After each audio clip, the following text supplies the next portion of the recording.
Hey guys, Phillips here. This video is going to be on a variation on the Frostfire build. And this one actually is going to be using a two-handed crossbow. So you don't actually need the Crider shot, but you're still using the frost arrow to trigger Call of the Week, and the utility of the snare is really useful in the higher difficulties. And this build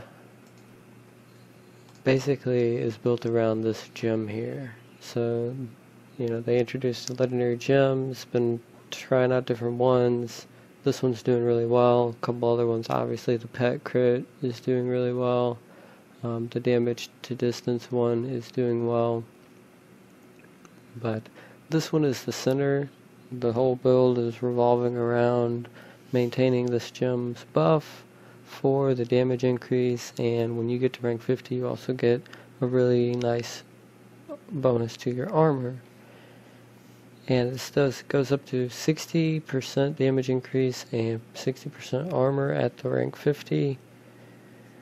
So it's really good, and that's why you're using the frost arrow as a cheap spender to trigger that, because you have to keep casting or keep spending resources to keep that up.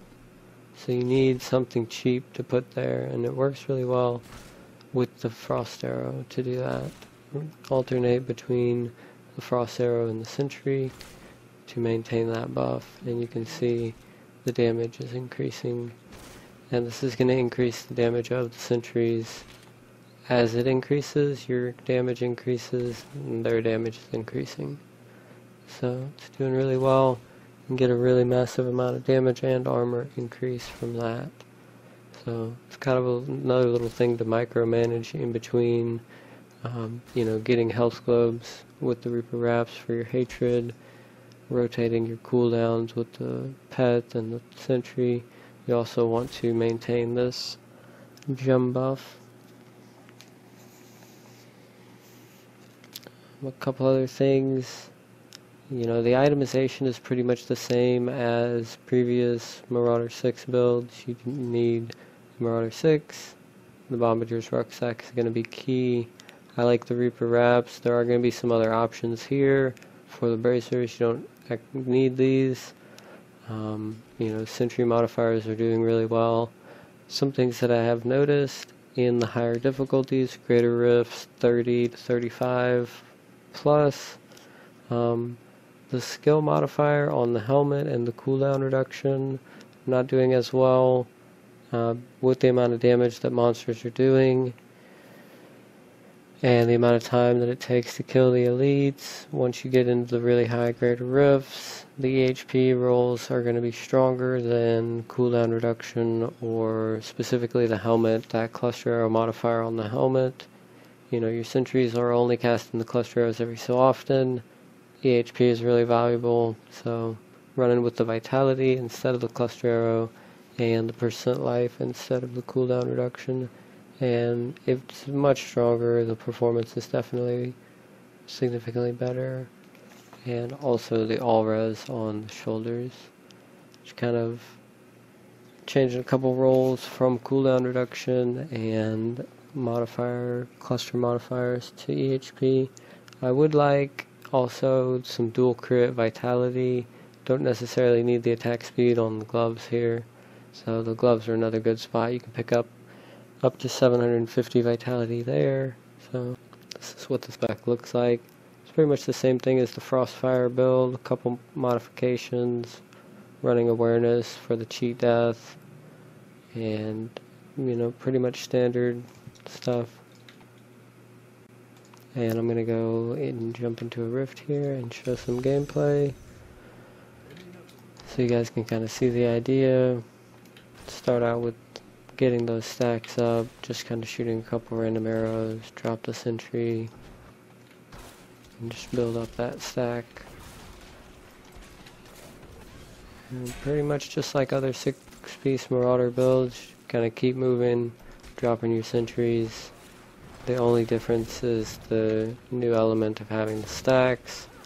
And with this spec, basically you just kind of alternate between the frost arrow and the sentry, and as long as you are going back and forth between those two, you're going to keep that buff the whole time. Sometimes if you get frozen or nightmare, something like that, maybe knockback, you can end up losing it. And it is quite important to maintain that the whole time. So.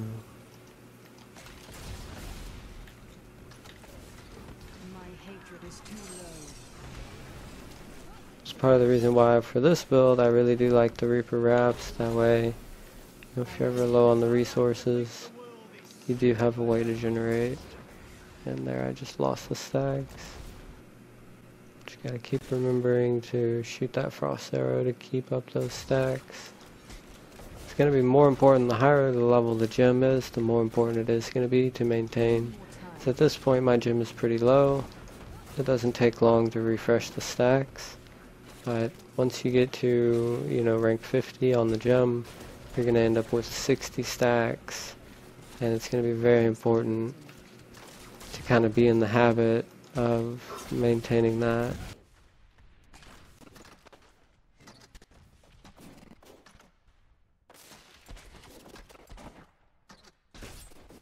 I'm still waiting.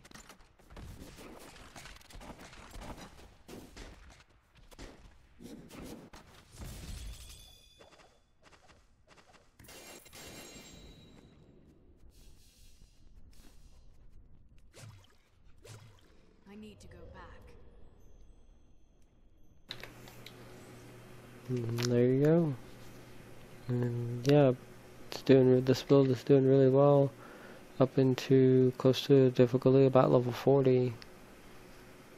37 I think is the highest that I've done so far, and I feel like it could do a little bit better. There's one more look at the spec. Thanks for watching. See you guys next time.